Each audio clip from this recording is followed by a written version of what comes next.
Father, I thank you for my friend Sam, Lord, who's always willing to use his gift to not only bless us, but to ultimately honor you, Lord God, and to glorify you. I thank you that I have a friend that I can call in at the 11th hour and is so willing to do that.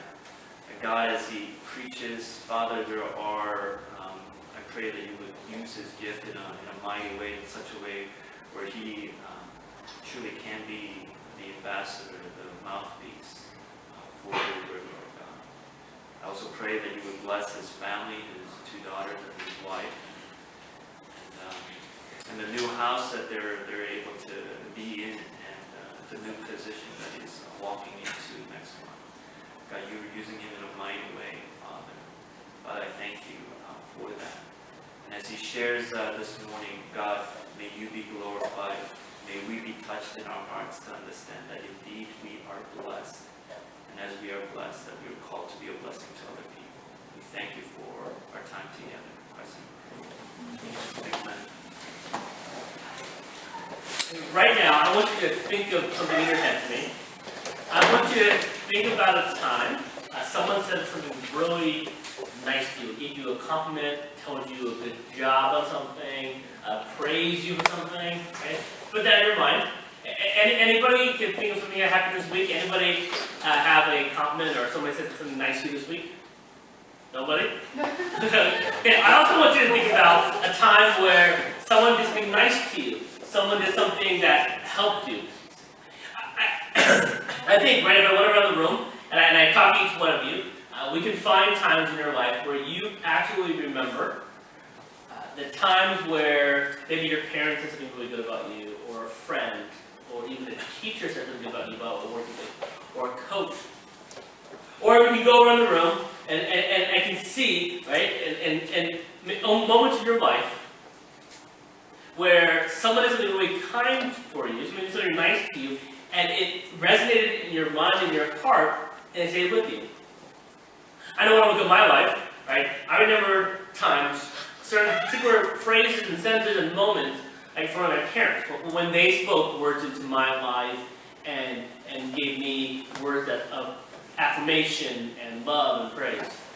I distinctly remember my wife and how she, in various moments of my life, has spoken positive words into my life. I remember, my little girl, I have a 7-year-old and a 4-year-old, and sometimes they write me little notes and they write me little cute pictures. And I save those little pieces of paper, right, because those mean something to me.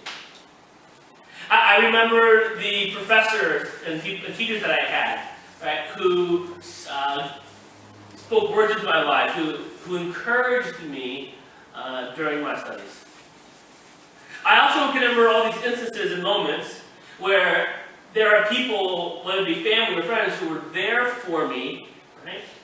That came through for me when I needed them. I think we all, right, those moments that happen to us, whether people say something to you or do something for you, it sticks in your mind and it sticks in your heart, and I think it lasts forever. Even when I was a kid, right, moments that were positive and affected me still hold into my memory today. But you know what? On the opposite side, right, I also remember some of the negative things. I remember some of the negative words people used to describe me. I remember some of the negative insults that people said to me. I remember failing in basketball, and the coach yelling at me. Those things stick with me. I also remember when I needed somebody, right, to help me, and no one was there. I remember the negative times as well. And I think all of you probably resonate, right, when somebody wasn't there for you, and that stuck with you. I think somebody, nowadays, right, on Facebook and Twitter, people can be very, very mean to each other. And I think sometimes some of us can remember when a friend or somebody we follow on social media were mean to us in that realm. You see, here's this about life. Our interaction with each other matters deeply to who we are. Our interaction with each other, with other people, right, affects the health of your heart and your soul for who you are. I think for many of us, we don't realize how important our interaction with each other is. Right? What you say to someone matters. What you do for someone or to someone matters. Right? What you even think and feel about a person, it matters. But in the same way, right, what people say to you, right, you know, right, you guys know, that matters to you. But what people do to you or for you, good or bad, you guys know, that matters. What people think and feel about you matters. See, the way God designed humanity, the way God designed this world, right, is that for us to be in a relationship with each other, in harmony and unity, and us kind of working together, right, for the good of God's work, right, in this world. So God designed all of us for each other. A man came up to Jesus and asked Jesus, "Hey, Jesus, what is the greatest commandment? Out of all the commandments in the Old Testament, what's the best one?" And Jesus said, "Well, there's actually only two commandments. It's just called the Great Commandment." He said, "You need to love the Lord your God with your heart, mind, and soul. And you need to love others as yourself." So the basics of life is this, that we need to love God and love others. And what that means is, right, that God values how we treat each other. Because it says we need to love each other. Right? We need to love God, love others. God values, right, how we speak to each other. So, today, I want to talk about what it means to be made to bless. You see, in the Bible, there are two words that describe the nature and the health of who you are inside. Not who you're on the outside, what people see, but what your heart and your soul is. The two words are to bless and to curse. To bless and to curse. And those two words, right, are not just biblical words, they are how we treat people, right? How it is how we think about people. The first word is to bless, second word is to curse, right? We are people with wills, and in every encounter with other people, we will what is good for them, or we fail to do so, we will what is bad. When I say the word to curse, and many of us have probably in our mind, we think of a curse word, right? We think of maybe profanity. And if I say the word to curse, and you probably think automatically it's profanity and bad words. But it's actually much more than that, right? To curse someone is more than just swearing, right? It's more than calling someone a bad word, right? You can curse someone with the way you look at them. You know that? Maybe you raise your eyebrow at them. Maybe you give them a cold stare if they do something bad to you, right? That in a biblical sense is cursing them. You're not looking out for the good for them. Or maybe, right, if you give someone the cold shoulder or you shrug your shoulder to somebody, right, that is a way of cursing them. Or when somebody asks you an honest question, and even if you just kind of slightly pause before you answer because you're trying to mask your answer, that in a way is cursing somebody. Or when you treat somebody, right, on Facebook and Twitter, and you don't necessarily treat them in the best way, and you put them down, that is a way to curse them. See, words hurt us. Why do words hurt us? Because the reason we're so sensitive, because we were made to be blessed, and made to bless, and we cannot survive without the blessing. The reason when words affect us, right, both positive, right, when I say good words to you, positive words to you, and the reason the words hurt us when I say negative words to someone, is because God made us as humans to bless others with our thoughts, our words, our actions, but also to receive blessings for others. So, your interaction with others matters more than you think. Who here ate breakfast today? Who ate something yesterday? Okay, pretty much everybody, right? Why do you eat? Anyway, so shout it out. Satisfy your hunger? Any other answers? What? Why do you eat? I already answered the back. Anyone else? Tastes good? Okay. What happens if you do not eat meals or multiple meals? What happens to you? You die? And you get hungry? Yeah, you die, right? So, food tastes great. I love the way food, I love very different food, right? Food tastes great, and food is awesome, but you know what? It's also essential. We eat not only because we think it tastes good, right? Not only to satisfy cravings, but you eat, or basically you will help die, right? You need the food to nourish your body. But in that same way, right? When we are blessing others, and people are blessing us, that is food that feeds our heart and feeds our souls. Let me give you a definition of blessing in a biblical sense. Here it is. Blessing is the projection of good into the life of another. We must think it and feel it and will it. We communicate with our bodies with what we think in our minds, feel in our hearts, and physically do. See, oftentimes when we use the word bless, right, I think we use it in a wrong way. Right? The most common word people use bless is when somebody sneezes, you say, what? Bless you, right? I work with a guy who doesn't believe in God or any kind of faith. And when someone sneezes, he always says, God bless you. And I think a lot of times people do that in society. They should, you go, it doesn't matter if you know God or you don't know God. It's our society, the world we live in, right? You sneeze, people say, God bless you, right? So bless you is used just for sneezing.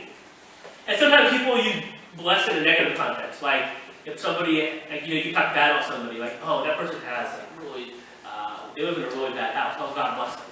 Or somebody is like, oh, wow, they have, like, 10 kids. Oh, God bless them, right? I mean, it's almost like taking pity on somebody using that word. And a lot of times we don't understand what the word to bless actually means. So, this morning, in the short time we have, I'm going to talk about different ways we can use and how we're made to bless. The first way is that we are made to bless with our heads. Made to bless with our heads. I'm going to read this verse to you. You don't have to turn to it, but you just listen. This is from Romans 14:13. It says this: Therefore, let us stop passing judgment on one another. Instead, make up your minds not to put any stumbling block or obstacle in the way of a brother or sister. Right? It says, make up your mind and don't put any stumbling block. So what that's telling us is this. In your relation with others, right? What you think about someone, right, can be a blessing or it can be a curse. Okay? When the Bible talks about how we interact with each other, it's not only what I do for somebody, it's not only what I say to somebody, right? But first it starts with what I think about somebody. And when in Romans 14:13 it says that it is a stumbling block, an obstacle in the way of a brother or sister. So even if you say something nice, but you think something bad about somebody, what you're doing is you're putting a wall between you and that person, and that wall is not God's intention. God's intention for all of us is to interact with each other and have a relationship with each other, right, that works for the good of God's will. So, first of all, you're made to bless with your heads.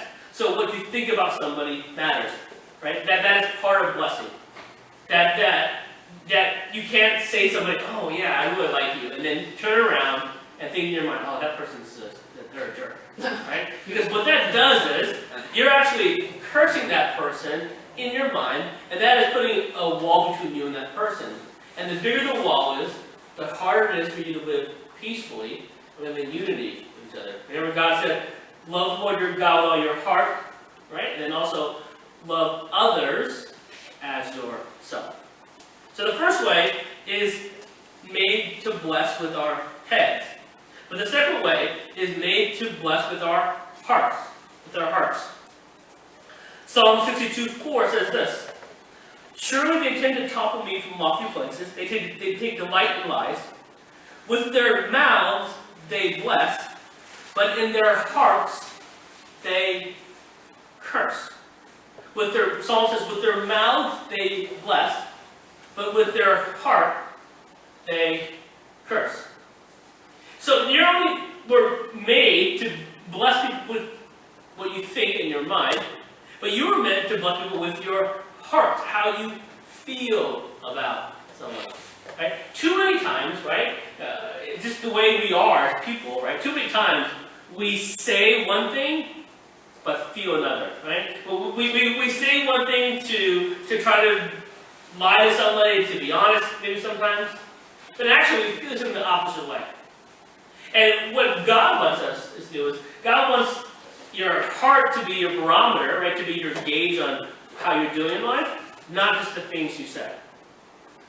So when I interact with people, when I interact with my parents, right, my siblings, my classmates, my friends, the Bible tells me that what I think needs to also be part of what I feel and also what I say.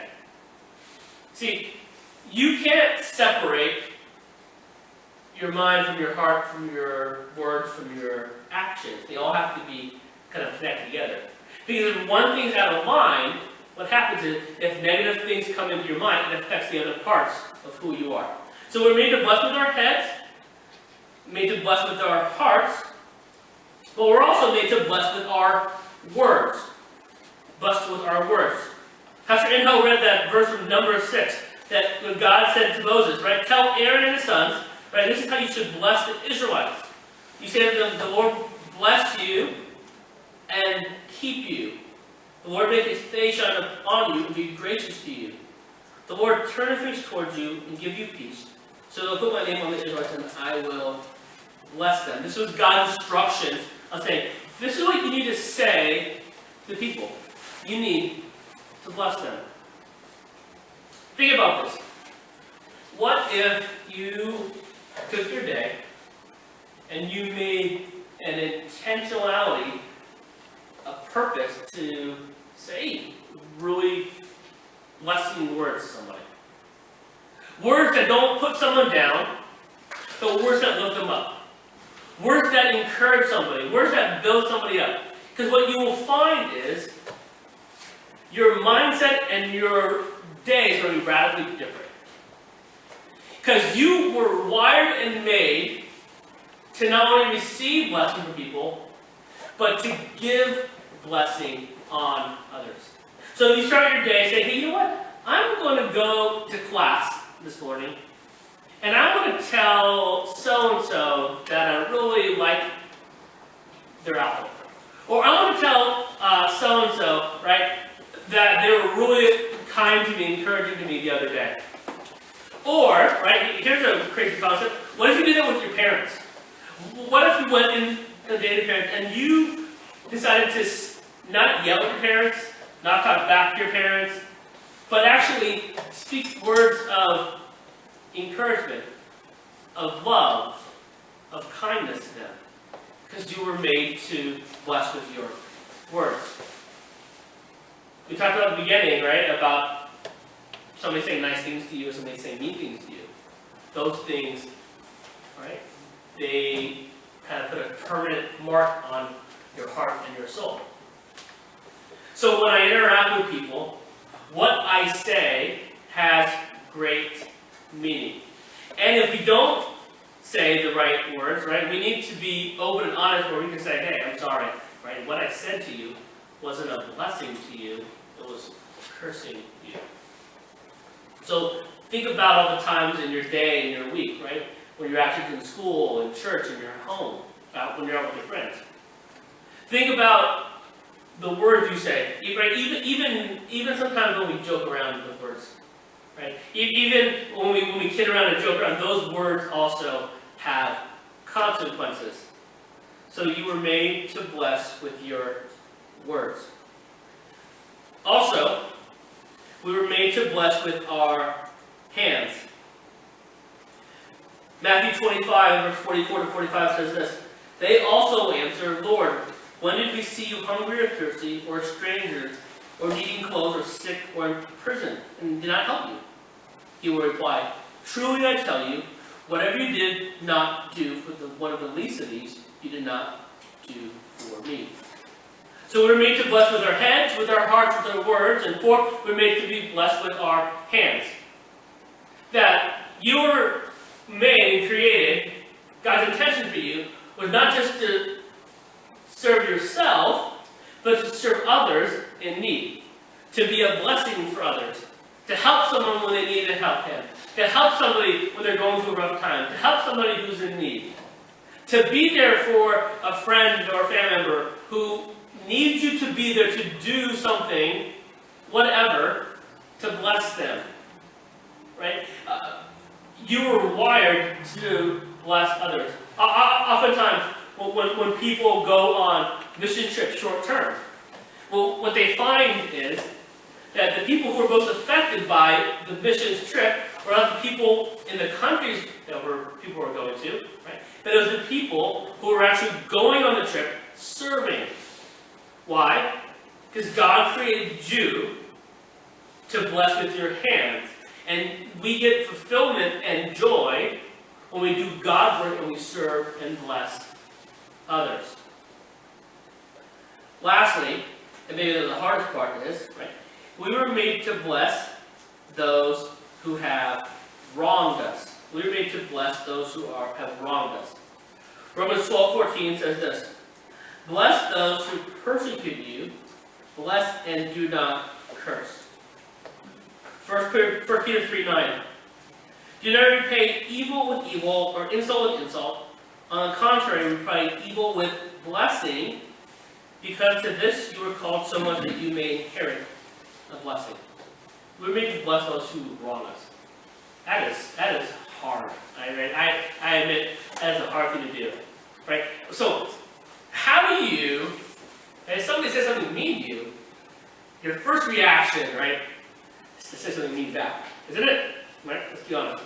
So, if somebody says something mean to me, my first interaction and my gut reaction, before I pause and I think about what I'm going to say, when somebody says something mean to me, my first reaction is to be really defensive. To lash out and say something mean back. Or if somebody does something bad to me, my first reaction, right, is to get back at them. Right? I don't think, and none of you drive yet. Anybody here drive yet? A few of you, right? So that's when you drive, right? Somebody cuts you off, right? Or somebody speeds past you, or right? The tendency is to do the same thing to them.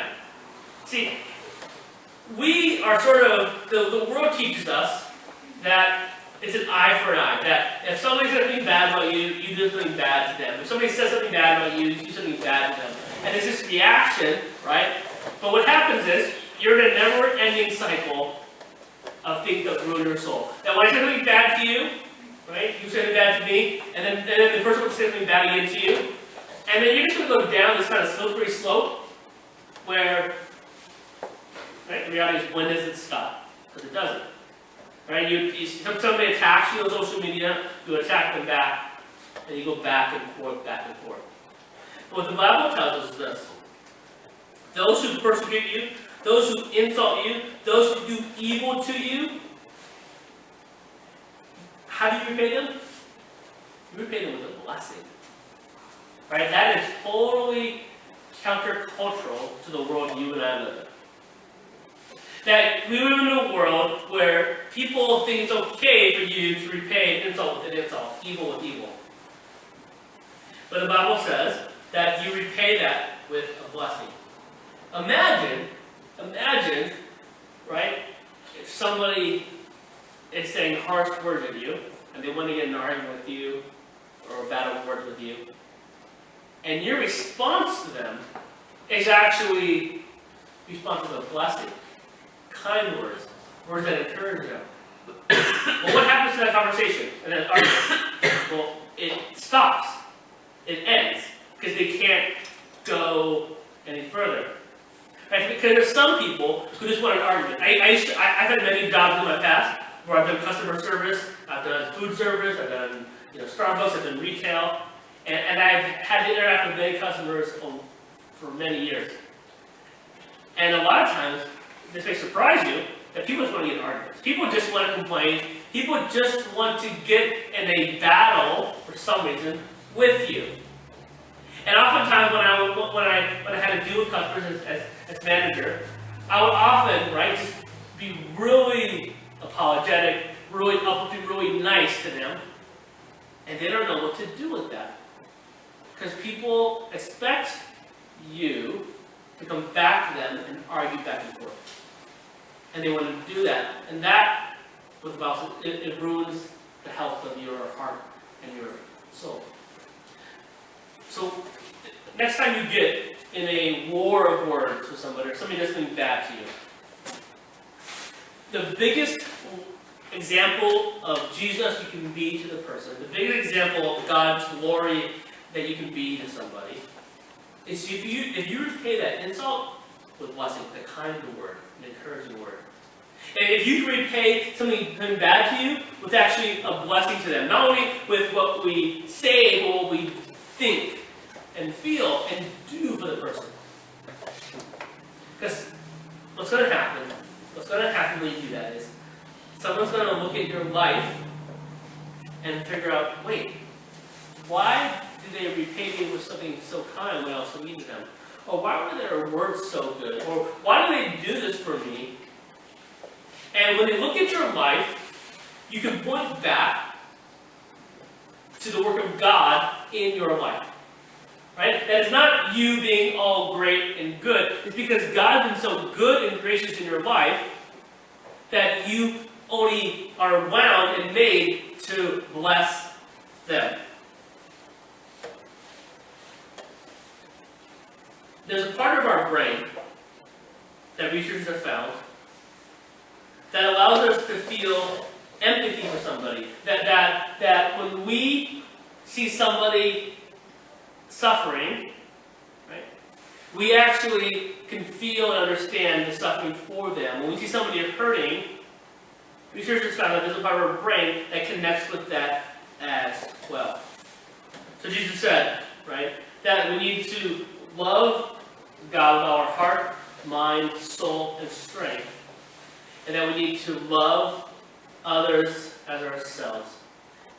And when we love others because we're made to bless. We're made to bless with our head. We're made to bless with our hearts, with our minds, with our hands. And we're also made to bless those who wrong us.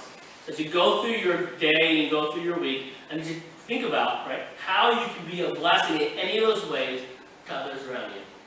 All right, before the worship team comes up, I'm going to pray for us, and then we'll close with the team coming up. Father God, I just want to thank you so much that you have given us the ability to bless. Thank you that you've given us the ability to be a blessing to others. So Father, I pray that for everyone in this room, that you help us understand what it means to speak words of blessing and to do things that will bless others. We help in Jesus' name. Amen.